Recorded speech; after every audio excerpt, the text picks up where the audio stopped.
और आश्चर्य हुआ कि जब लाइट लग गए तो उन्होंने तालियां बजाई और रात को जो मोहब्बती फूल से दारू बनाते, इतनी दारू सब लोग पी के उनको आनंद होता है तो वो ही करते हैं, तो इतना खुश हो गए कि उन्होंने पहले अपने घर में लाइट देखे है।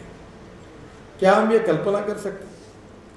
हमारे टाइम्स ऑफ इंडिया ने आधा पेज उसके ऊपर लिखा।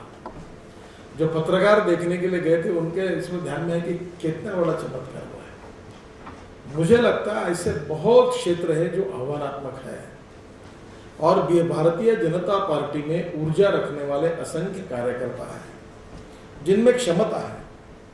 हम राजनीतिक पार्टी जरूर हैं, सत्ता कारण करना है, चुनाव लड़ना है, वोट मिलाना है, राजनीति करनी है, पर क्यों करनी है?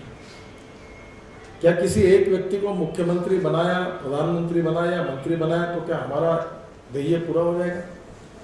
जब मंत्री बनाया या मुख्यमंत्री तब तो कार्य की शुरुआत होगी और तब अगर ये समाज की गरीबी, भूखमरी, बेरोजगारी अगर हम दूर नहीं कर सकते तो हमारा उपयोग क्या है? ना कांग्रेस के जाने में फायदा है, ना हमारे आने में फायदा है। और इसलिए एक तरफ हमारी कार्यकर्ताओं में सामाजिक दायित्व का बोध निर्माण करना, संवेदनशीलता को जागरूक करना और दूसरी ओर राजनीति में काम करते करते इनिशिएटिव के द्वारा हम समाज के हित में, गरीबों के हित में जो प्रकल्प है उसको यशस्वी रूप से चलाना। मुझे लगता है इसके आयाम बहुत बड़े हैं। शिक्षा का क्षेत्र हो, स्वास्थ्य का क्षेत्र हो, सेवा का क्षेत्र हो, रोजगार का क्षेत्र हो, संस्कार का क्षेत्र हो, अर्बन कार्यक्रम, अर्बन क्षेत्र में कार्यक्रम अलग हो सकते हैं, एग्रीकल्चर और रूरल सेक्टर में अलग हो सकते हैं। इसमें कोई मर्यादा नहीं है।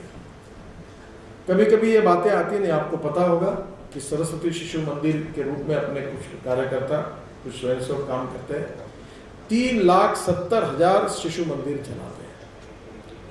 एकल विद्यालय के रूप में हम काम करते हैं वनवासी क्षेत्र में। आज लाखों में हमारे एकल विद्यालय में लोग काम करते हैं।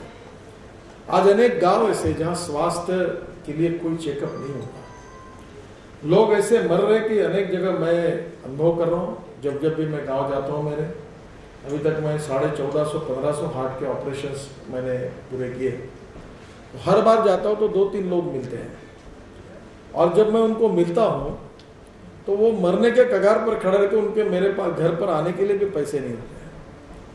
तब मैं उनको पैसे देकर उनकी डॉक्टर के पास भेजता हूँ तो बोलते हैं हमको रिक्शा में जाने के लिए नहीं और उनका हार्ट वॉल बदलना है। क्या ये लोग ऐसे ही मरते रहेंगे? क्या इनको कोई मदद नहीं करेगा? क्या हजारों लाखों लड़के जो है वो जो स्कूल के जा नहीं सकते? स्कूल की बिल्डिंग है तो टीचर नहीं है, टीचर है तो बिल्डिंग नहीं है, दोनों है तो विद्यार्थी नहीं है, तीनों है तो पढ़ाई नहीं है। दवाखानों की हालत ऐसी बनी है कि डॉक्टर है तो दवाई नहीं है, दवाई है तो डॉक्टर नहीं, दोनों है तो बिल्डिंग नहीं, तीनों है तो कौन मरने के लिए जाए? ऐसी दवाखानों की हालत है।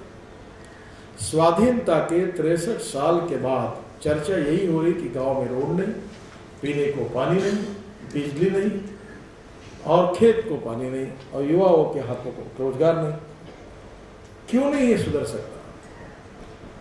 एक तरफ मुझे ऐसा लगता है कि ये भी एक अंत्योदय जो है ये केवल कार्यक्रम नहीं है, ये सोशो इकोनॉमिक थॉट है, ये सामाजिक आर्थिक परिवर्तन का विचार है।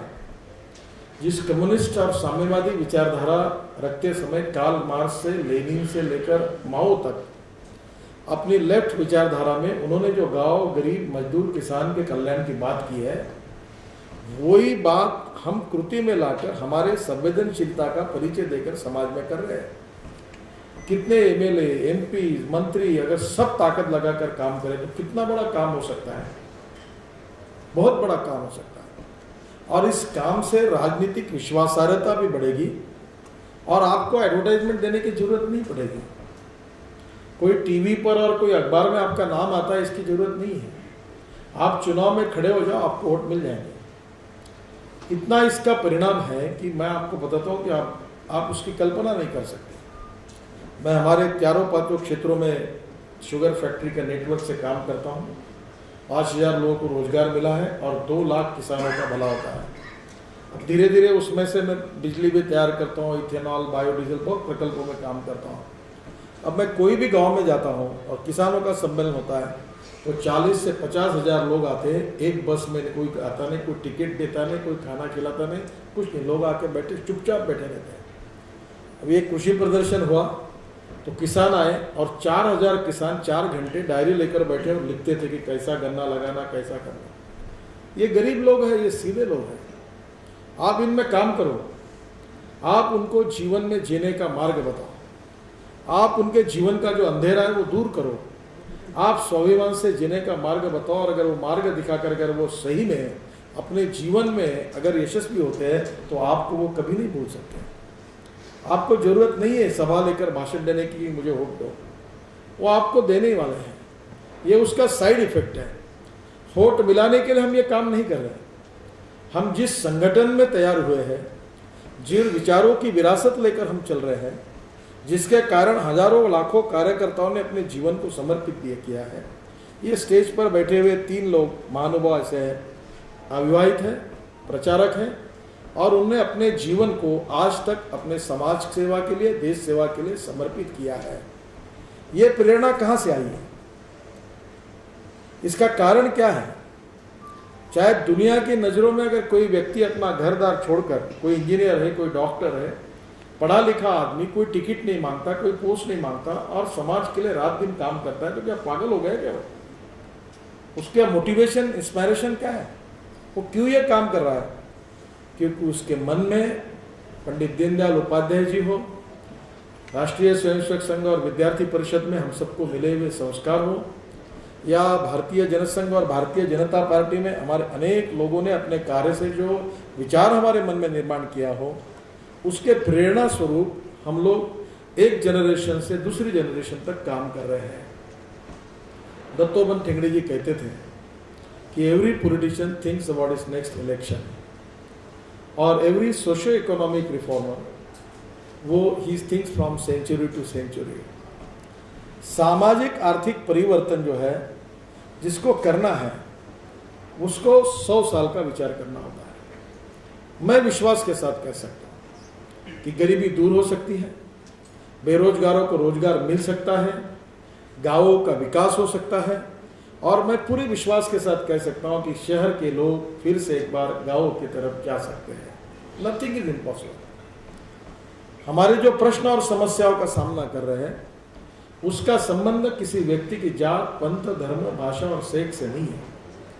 इसका संबंध wrong economic policies and bad governance से है। तो हम 2 चैप्टर डिवाइड करें। जहाँ सत्ता में है वहाँ good governance and politics for development, इसका उपयोग करके हम गरीबी, भुखमरी, बेरोजगारी को दूर करें। जो सामाजिक आर्थिक दृष्टि से पिछड़े हुए लोग हैं, जिनको समाज में हम कई अस्पृश्यता, जातीयवाद नहीं मानते, व्यक्ति उसके जात से बड़ा नहीं होता, गुणों से बड़ा होता है, ये हमारा कन्विक्शन है। इसके साथ कोई कॉम्प्रोमाइज नहीं हो सकता कि व्यक्ति उसके जात से नहीं, उसके गुणों से बड़ा है। छुआछूत, अस्पृश्यता को हम समाज से नष्ट करना चाहते हैं, जातिवाद को मिटाना चाहते हैं। ऐसे समय हमारे ही समाज के जो लोग हैं, जो बेचारे पिछड़े हुए हैं, जिनके घर में बिजली नहीं है, खाने के लिए रोटी नहीं है, पहनने के लिए कपड़े नहीं है, लड़कों के लिए स्कूल नहीं है, लड़की के लिए स्कूल नहीं है, क्या ये जो अनपढ़, इस प्रकार के जो शोषित पीड़ित लोग हैं वो हमारे परिवार के नहीं हैं? अगर हम मानते हैं तो उनके जीवन को बदलना, उसके लिए हम कुछ नहीं कर सकते? हम कर सकते हैं। और ये करने की प्रेरणा, ये करने की संवेदनशीलता हमारे ऐसे कार्यक्रमों से लाखों कार्यकर्ताओं को मिलेगी। आज हमारे देश में जो प्रोजेक्ट शुरू है, आज ये सीडी बनाई, शायद इसमें से संख्या मुझे पता नहीं, पर आराम से 3-4 हज़ार प्रकल्प आराम से हो जाएंगे। कुछ रिकॉर्ड हुए, कुछ नहीं हुए। ये हमारे कार्यकर्ता खुद होकर अपने इनिशिएटिव से 4-5 हज़ार प्रकल्पों में काम कर रहे हैं। पर कल अगर हम नियोजित प्रयास करते हैं और हमारे लाखों कार्यकर्ताओं के सामने ये विचार लेकर जाते हैं, तो ऐसे लाखों प्रोजेक्ट खड़े हो सकते हैं जो कुछ शहरी क्षेत्र में, कुछ ग्रामीण क्षेत्र में, कुछ पानी के लिए, कुछ शिक्षा के लिए, कुछ सेवा के लिए, पर्यावरण के लिए, कहीं और विकास की नई नई योजना के लिए, कहीं झुकी झोपड़ी में रहने वाले लोगों के लिए, कुछ महिलाओं के लिए, कितना काम हो सकता है। और शांता कुमार जी ने सही कहा कि सरकारी योजनाओं में उन्होंने एक पैसा न देते हुए 10% लोगों की गरीबी दूर हुई। ये हो सकता है, ये करने की इच्छा और ये करने के लिए जो संवेदनशीलता है वो आपके पास है क्या?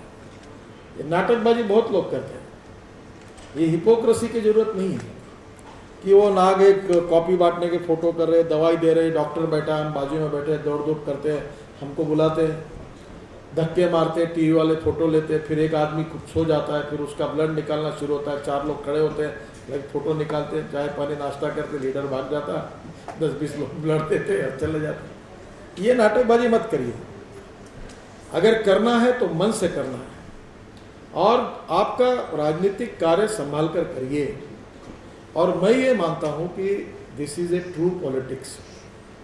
और ये कोई अब कहेंगे हमको, मुझे मिलते लोग बहुत से कि तुम तो एनजीओ जैसा काम कर रहे हैं। मैंने बोला तुमको जो लिखना है लिखो, जो बोलना है बोलो, मुझे पता है क्या परिणाम। जो काम करेगा उसकी पॉलिटिकल पॉपुलैरिटी और विश्वासार्हता इतनी बढ़ती है कि मैं जिला परिषद में केवल एक बार गया था, भंडारा गोंदिया, और एक बार केवल हेलीकॉप्टर से जाकर मैंने एक मीटिंग के 1.5 लाख लोग थे, हाथ दिखाए, वापस आया, पूरी जिला परिषद बीजेपी की पर जीत गए।